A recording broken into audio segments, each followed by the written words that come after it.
Hello friends, welcome to my channel.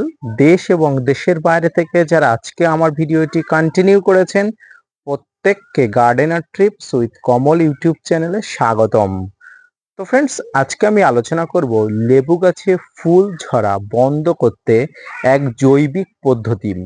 এই জৈবিক পদ্ধতিটি যদি আপনি সম্পূর্ণভাবে মেনে চলেন তাহলে আপনার গাছে লেবু থেকে ফুল ঝরে পড়ার যন্ত্রণা মুক্তি আপনি পেয়ে যাবেন।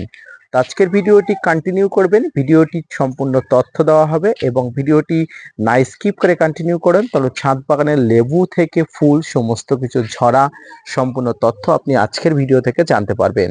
তো আপনারা দেখছেন আপনাদের প্রিয় YouTube channel gardener trips with Kamal. তো ফ্রেন্ডস, এই সময় আপনার লেবু গাছে প্রচুর পরিমাণ ফুল এসছে, পাশাপাশি কিছু কিছু লেবু গাছে গুটিও ধরে গেছে।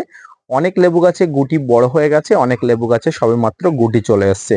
তো এই সময় লেবু গাছে ফুল ঝরা একটি সাধারণ সমস্যা, যদিও লেবু গাছে যত পরিমাণ ফুল আসে তার অর্ধেকেরও বেশি পুরুষ ফুল আসে। কিন্তু সেই পুরুষ ফুলগুলো ঝরে যাবে তো বটেই, কিন্তু যেগুলো স্ত্রী ফুল হয়, পরাগ মিলন হয়ে থেকে নতুন পরিমাণ লেবু হয়, সেই লেবু ফলগুলো ঝরে যাওয়া এক মানসিক কষ্ট। এই মানসিক কষ্ট যে কতটা একজন ছাদ বাগানি হিসাবে সেই অনুভব করতে পারে। তো আজকের ভিডিও থেকে আপনারা জানতে পারবেন যে সম্পূর্ণ জৈবিক পদ্ধতিতে কি করে আপনারা এই লেবু ফুল এবং ফল ঝরা বন্ধ করতে পারবেন। তো এর জন্য যেটি নিতে হবে সেটি হচ্ছে, আপনারা দেখতে পাচ্ছেন অবশ্যই, এটা হচ্ছে ডিম।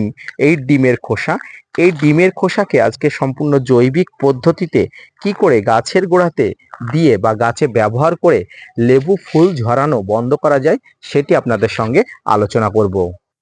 তো ফ্রেন্ডস, সর্বপ্রথম এই সময় গাছের গোড়ার এই মাটিকে খুব সুন্দরভাবে তুলে নিতে হবে। যদিও আমি কয়েকদিন আগে এই পদ্ধতিটা অবলম্বন করেছি, তাই আপনাদেরকে এই পদ্ধতিটা এখন দেখাতে পাচ্ছি না।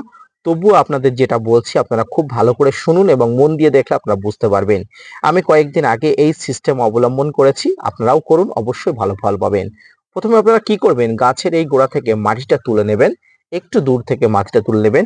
এবং এই সময় যদি কিছু শিকড় কেটে যায় তাহলেও কোনো সমস্যা নেই, কিন্তু মাটিটাকে খুব ভালো করে তুলে নেবেন। এই মাটি তুলে নেওয়ার পরে এই গাছের গোড়াতে আপনারা কিছু পরিমাণ ভার্মি কম্পোস্ট দিতে পারেন, এবং ভার্মি কম্পোস্টের বদলে আপনারা 1 বছরের পুরনো পাতা পচা সার বা গোবর সার আপনারা দিতে পারেন। আপনাদের টবের আয়তন, গাছের পরিমাণ অনুযায়ী, গাছের উচ্চতা অনুযায়ী আপনারা অবশ্যই দিয়ে দেবেন। এবং এই জায়গাটায়, এই যে জায়গায় মাটিটা খুঁড়ে নেবেন, এই জায়গাটায় 100 গ্রাম ভার্মি কম্পোস্ট দেবেন। এবং এর সঙ্গে যেটি দিতে হবে সেটি হচ্ছে এই ডিমের খোসা। আপনাদের বাড়িতে খুব সহজভাবে পাওয়া যাবে এই ডিমের খোসায়। এই ডিমের খোসায় থাকে প্রচুর পরিমাণ ক্যালসিয়াম। লেবু গাছে ফুল আসার পরে প্রচুর পরিমাণ ক্যালসিয়ামের দরকার হয়।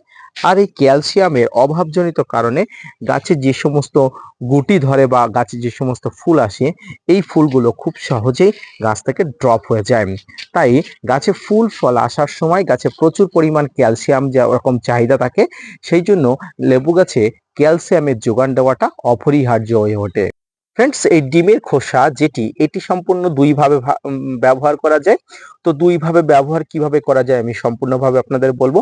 তো আপনারা কি করবেন, আপনারা বললাম এই যে জায়গাটা খুঁড়ে নেবেন, এরকম জায়গা থেকে টবের পাত্র, যদি টব থাকে টবের ধার বরাবর কিনারা বরাবর খুঁড়ে নেবেন, নিয়ে 100 গ্রাম ভার্মি কম্পোস্ট এবং এর সঙ্গে ডিমের খোসা, 4 থেকে 5টা ডিমের খোসা দিয়ে এর মাটিগুলো অবশ্যই আবার চাপা দিয়ে দেবেন। তাহলে কি হবে, এই যে ডিমের খোসা এবং ভার্মি কম্পোস্ট থেকে যে জৈবভাবে সার উৎপন্ন হবে, এই সারগুলো খুব তাড়াতাড়ি ডিকম্পোস্ট হয়ে যাবে এবং গাছে উপযোগী খাবার তৈরিতে গাছ সহায়তা করবে। এবং এখান থেকে গাছ প্রচুর পরিমাণ ক্যালসিয়াম সহ ভার্মি কম্পোস্টে নানা উপাদান থাকে, সেখান থেকে নিয়ে প্রচুর পরিমাণ ফুল এবং ফ্লাওয়ারিং, ফুল ফলগুলো শক্তিশালী করবে, পাশাপাশি গাছকে প্রচুর পরিমাণ ফুল ফল ধরতে সাহায্য করবে।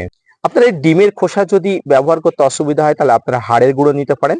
হাড়ের গুঁড়োতেও প্রচুর পরিমাণ ক্যালসিয়াম থাকে, এই যেটি ক্যালসিয়ামটি গাছের অত্যন্ত কার্যকরী এবং অপরিহার্য। আপনারা যদি ডিমের খোসা না নিতে চান, আপনারা এই সময় হাড়ের গুঁড়ো ঠিক এই পদ্ধতিতে ব্যবহার করতে পারেন।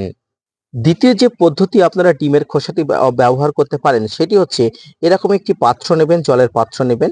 এরকম একটি জলের পাত্রে কিছু পরিমাণ জল নেবেন এবং এই জলের পাত্রে ডিমের খোসাগুলো এইভাবে ভিজিয়ে দেবেন।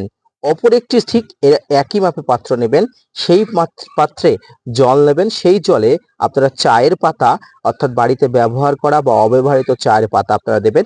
যদি ব্যবহৃত চায়ের পাতা নেন 1.5 চামচ এবং অব্যবহৃত চায়ের পাতা নিলে অবশ্যই 1 চামচ নেবেন।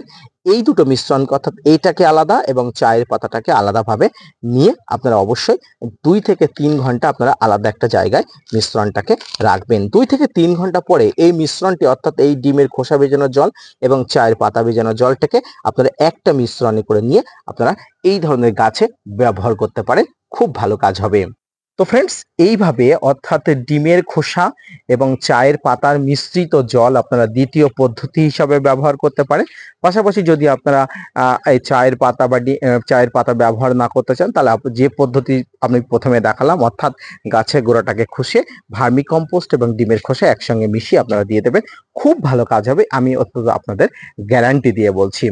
ফ্রেন্ডস, এইভাবে যদি আপনার গাছে ক্যালসিয়ামের চাহিদা থেকে পূরণ করে সমস্ত চাহিদা পূরণ করতে পারেন, তাহলে অবশ্যই আপনার সমস্ত লেবু গাছে ফুল ফল তো ধরবেই, পাশাপাশি ফুল ফল ড্রপ হয়ে যাবার সমস্ত সমস্যার সমাধান হয়ে যাবে।